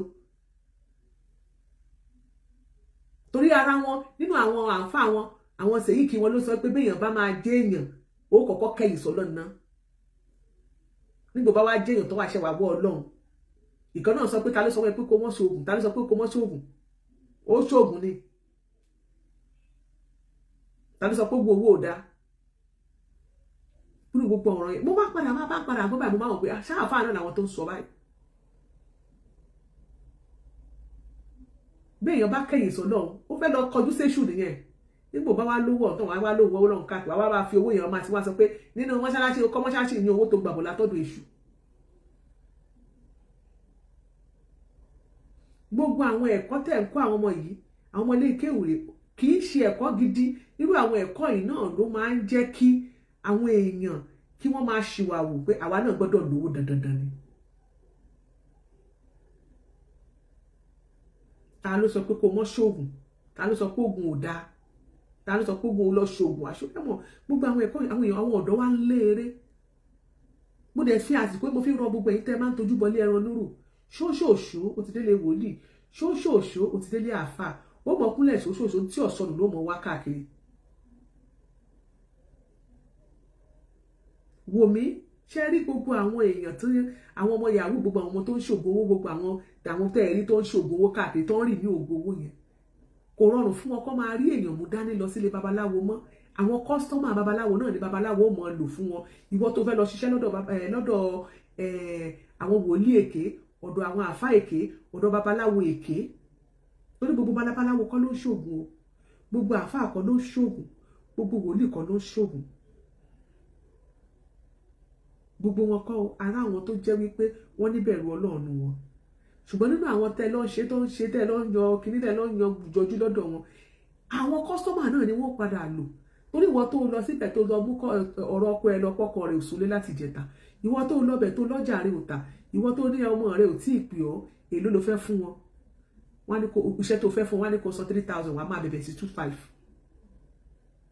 àwọn ọmọ yahoo bá gbé 500,000 lásán lẹ̀ ìwọ tó fẹ́ lọ mú 200 lọ́bẹ̀ tó ń ṣe pé mo fẹ́ yẹ nǹkan wò tó ń fún 20 naira sórí ìgbà oníwọ̀n nílò jókòó lé ẹ képe Ọlọ́run tó ń sìn tó bá jẹ́ mùsùlùmí ṣàlùwàlá kírun kó o dẹ̀ ṣàdúà bí Ọlọ́run lórí nǹkan tó bá fẹ́ sórí bó o ṣe lè mọ̀ pé bẹ́ẹ̀ ni kò ṣe pé Ọlọ́run bẹ́ẹ̀ ni kò ṣe ké sọ́nà Ọlọ́run yóò gbọ́ ìwọ tó bá jẹ́ kìrìsìtẹ́nì ṣokoṣokoṣoko ló mọ wá kiri kí ló wá ká anointing tó ń bẹ lórí ti ẹgan ojú ti wòlíì mi lọ ojú ti pásítọ̀ mi lọ kí ló ń bá ká ibẹ̀ ni wọ́n ti gbé nǹkan tí ọ̀dà lé ọ lọ́wọ́ chọ́ọ̀chì tó ń lọ ǹjẹ́ wọ́n mọ tán fi tẹ̀dó ọbẹ̀ tán fi tẹ́lẹ̀ ẹbẹ̀ ó mọ̀ ó tún mọ forí balẹ̀ Ọlọ́run tó tún wá lọ́n sin Ọlọ́run gan nínú àìmọ̀ kan ó tún gbélé ẹ ìwọ ló ń lọ lè mẹ̀yẹ̀ mú wò káàkiri wọ́n ní omú kándù méje wá wọ́n ní omú kẹ̀kẹ́ wá wọ́n ní kó lọ tó ń lọ káàkiri ìgbà oníwọ̀n nílùú ọ̀bẹ nígbà tó ṣe bá tọ́ mi tó ti ń bọ̀ ṣe ìwọ náà ṣàgbà bẹ́ẹ̀ owó ààbò ni wọ́n padà fi ṣàbù lálejò kẹ́yìn ìwọ bó bá sì jọ rí adáhùn ṣe tó jẹ́ ìkà ni wọ́n táwọn náà fẹ́ èèyàn ṣẹ́ṣó tó lọ lè yẹnu ó tí gbọ́ sórí tó ṣẹlẹ̀ Ìbàdàn gbà yẹn tí máa yẹn tó kúrò látòdì Ìbàdàn ọ̀rẹ́ ẹ̀ tó jẹ́ babaláwo tó bá ṣògùn awọ́rò tó ti jọ ń ṣọ̀rẹ́ látọdún méje babaláwo yẹn padà lónà ó lo máa wòlíì yẹn ẹni tí wòlíì mú dání Ọlọ́run ló yọ tí yẹn ò jà sí jẹ́ ẹran ti sórí yẹn ẹgbẹ́lẹ̀ yín jókòó jẹ́ àdúrà ẹnu tiẹ̀ gan tó bá béèrè lọ́wọ́ Ọlọ́run kan lè dá Ọlọ́run ju àwọn torí àwọn tó lọ́ba ẹlẹ́ṣẹ̀ ni wọ́n báwo ló ṣe sọ ó dẹ̀ lè máa wà nínú ẹ̀ṣẹ̀ kóríkórí ọ̀fẹ́ máa pọ̀ sí èlì ní kámọ́rì ní bọ́ọ̀lù mi ibi tí Nàìjíríà dé dúró yìí káwọn èèyàn ṣọ́ra wà wá tá a dẹ̀ ní ìyá ọ̀pọ̀lọpọ̀ nínú àwọn ọmọ àwa la máa ń da àwọn òbí wa láàmú ẹ̀ ló máa mi nǹkan báyìí ló ṣẹlẹ̀ o ẹ̀ ló kíníkan ìyá máa sunkún ẹ̀dẹ̀ bá mi jáde ẹ̀ lọ bá mi béèrè ẹ̀ lọ bá mi ṣèwádìí mọ̀mọ̀ jẹ́ wọ́n lo ìyá rẹ̀ mọ̀ jẹ́ wọ́n lo bàbá rẹ̀.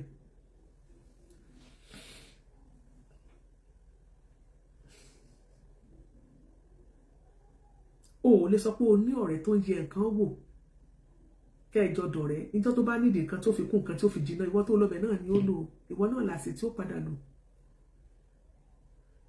ṣe bẹ́ẹ̀ ni lẹ́jọ́ àwọn tó wà lórí TikTok wọ́n sọ̀rọ̀ nípa àáfàá kan nílọrin tí lédè kan ní orin àwọn pàdé tó lọ ń ríran sí tó sọ gbogbo ó ti wẹjú ni o tó ń jíṣẹ́ fún gẹ̀yìn Ọlọ́run lóyọ gẹ̀yìn tó lọ fẹ́ bá máa lédè yẹn sùn ká ní lédè yẹn bá gbà ni wọ́n níṣẹ́ yahoo tó gbà àwọn yahoo tó fẹ́ ṣiṣẹ́ fún olúfẹ́ bá parí iṣẹ́ tó ń wá àwọn èèyàn tó máa fi kó fáìn lẹ̀ Ọlọ́run ló ní kí wọ́n bá lédè yẹn sùn bí ìbáṣe bá yé ọmọ bí ìbáṣe pádànù nìyẹn tí ó fi nǹkan bá sùn táyé yẹn á ta pa òbí gúgúrú oríṣiríṣi là ń gbọ́. Hello. Hello, Iyalaje. Yes sir, ẹ ra sir. Yes sir, a kú ètò. A kú weekend o. Yes sir. A ti gbọ́ ọ̀rọ̀ èèyàn. Àwọn nìyẹn o. Nípọ̀jọ́ lọ́jọ́ lọ. Àmín. Ọ̀rọ̀ Nàìjíríà ó ti di àpérò. Ó ti dápérò fọmọ olúwo báyìí. Ó tẹ wo ó ti ṣe ìmọ̀ yẹn tún gbọ́ tó recent woman tó tún lọ bá Alhaji Oriyomi Adégòkè. Ọmọ tí ayé ní láti 2 years ni bàbá ẹ̀ ti kú. Ayọ̀. Ayọ̀ Adégòkè kìíní pẹ̀lú. Ok, ọ̀tọ̀ tún ni ti Ayọ̀ tíyàwó ẹ̀ lọ bá wọn kó sùn sótẹ́ẹ̀lì àbí? Ọ̀tọ̀ tún ni Táyọ̀ before Táyọ̀ ní ti Adégòkè Èkó yìí náà ní lápapá ìyá ẹ̀ ló ń ṣiṣẹ́ wíkẹ́ wá lọ́mọ. Ókè bẹ́ẹ̀ ni ó máa ń dé bẹ́ẹ̀ ni. Gbogbo aṣọ wọ́n ṣe bá gbogbo aṣọ wọn bá fóònù ẹ̀ níbi iṣẹ́ wọn bá láwọn ọmọ ibi tó wà. Ẹ̀jọ́ níbo là ń bá Nàìjíríà ṣé nítorí owó yìí náà? Owó ni o. Owó tí a tó jẹ́ pé gbogbo nígbà téèyàn bá kú òun wọn tó kó ọmọ tó wà lẹ́yìn ẹni tó kó nǹkan ẹjọ́ bíbélì ní aṣèwèrè nǹkan ọ̀rọ̀jọ́ láìmọ̀ nìyí. Láìlè tó máa náà. Òfìsọ́ ọlọ́gbọ́n ló fi sílẹ̀ fún ni àbí àbò lórí àbò èèyàn. Kí ló dé kí ló wá lè tó wa mọ́ kí ló lè tó wa fún tó báyìí ní Nàìjíríà? Kí ló lè tó wa báyìí? Ẹjọ́ bá a ṣe ń pariwo náà ni bá a ṣe ń kígbe pé kíní náà ní kájọ ọmọ káàmọ́ kígbe o. Gbogbo àwọn tí wọ́n sọmọ nù ẹjọ́ níbo ni wọ́n ti bẹ̀rẹ̀? Ṣé ìyá Adégòkè yẹn tẹ́ bá ibi ṣe sunkún? Ó ní 2 years ọmọ yẹn ti ló wà tí bàbá ẹ̀ ti kú ọmọ yẹn ti wá wọ 31 years. Jésù ọmọ tó dátọ́. Ọmọ tó dátọ́ láti 2 years ó wá wọ 31 years tó ti ṣiṣẹ́. Ẹjọ́ gbogbo àwọn tá a bá lọ́rẹ̀ ká sàmọ́ dágbére ibi tá a ń lọ o. Ká mọ dágbére o. Ọlọ́run ràn wá lọ́wọ́. Àmín ká sì mọ bí à ń lọ. Kókó náà kò sí mọ bí tí ó mọ rìn sí. Kó ní kálukú mọ bí tí ó máa rìn sí. Ibẹ̀ rí pé Ọlọ́run má jẹ́ ká rí láburú ẹwẹ́ni tó kú ti kú. Ṣèbẹ́ni tó jẹ́ suspect. Wọ́n lẹ́rẹ̀kẹ́ ń dán rodorodo ńgbà wọ́n gbé wá kóòtù níjẹta. Wọ́n lẹ́rẹ̀kẹ́ wọ́n ní jẹ́ ni pé wọ́n láṣọ ẹ̀ nít ní àwọn ó sọ wọ́n ló nít pa síbẹ̀ ní ẹgbẹ́ ẹgbẹ́ táwọn òbí ọmọ yẹn sọ. Ọmọ tó pa ó ti kú dànù. Ní ìsìn báyìí tó bá jẹ́ pé àwọn kan ní ọwọ́ sí tí wọ́n mọ̀ nípa ikú yẹn báyìí bí wọ́n ṣe máa gbá ọmọ yẹn jáde ni wọ́n máa sọ. Wọ́n á ti promise ẹ̀ pé má wọrí ìwọ máa jáde síta. A máa wọ ọgbọ́n tó máa dá.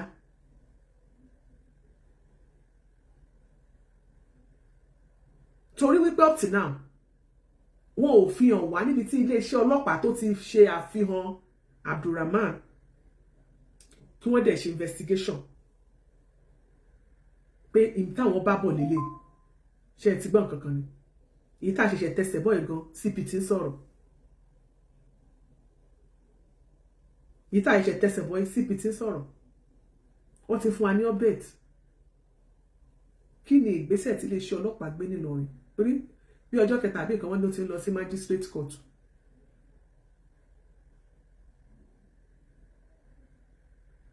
Ẹ gbàgbé nípa ẹ̀sìn ọ̀rọ̀ ẹ̀sìn kan làwọn ń bá yín sọ odidi ẹni èèyàn abẹ̀mí ọ̀rọ̀ ẹ̀ là ń sọ.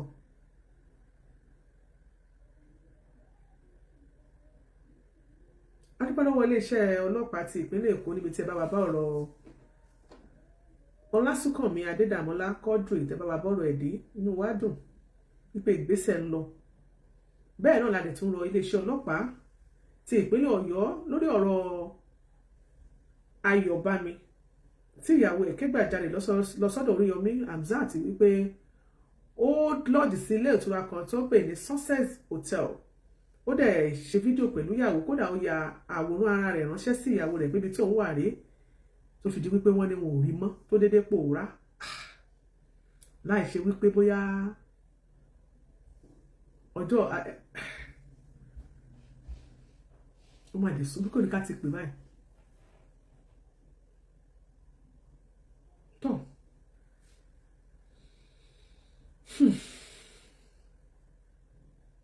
ẹ jẹ́ kí a máa ṣọ́ra pé ibi tá a bá ń lọ jẹ́ ká máa dágbére ká dẹ̀ mọ̀ ibi tá a máa lọ ẹ jẹ́ ká mọ̀ irú àwọn ọ̀rẹ́ tá a máa bá rìn ẹ jẹ́ ká mọ̀ ibi tá a máa rìn sí. My name is Aki Anabi. I'm a video director and TV producer of Akomolowe on African Magic. Keep watching Drive TV. olólùfẹ́ Drive TV àti gbogbo ẹ̀yin tí Fẹ́mi Sola ẹ máa wo Drive TV. Keep watching Drive TV. My name is Woli Jade. Taking this time out to tell you all that you keep watching Drive TV. What drive ẹ̀wọ̀n ní ògo ẹ̀? What drive ẹ̀wọ̀n fulfilment? What drive ẹ̀wọ̀n bí tó bá lọ? Ó ní iṣẹ́ rìn. Ibi ni kò máa wò Drive TV. Thank you. Chloe. Drive TV. Driving you around the world.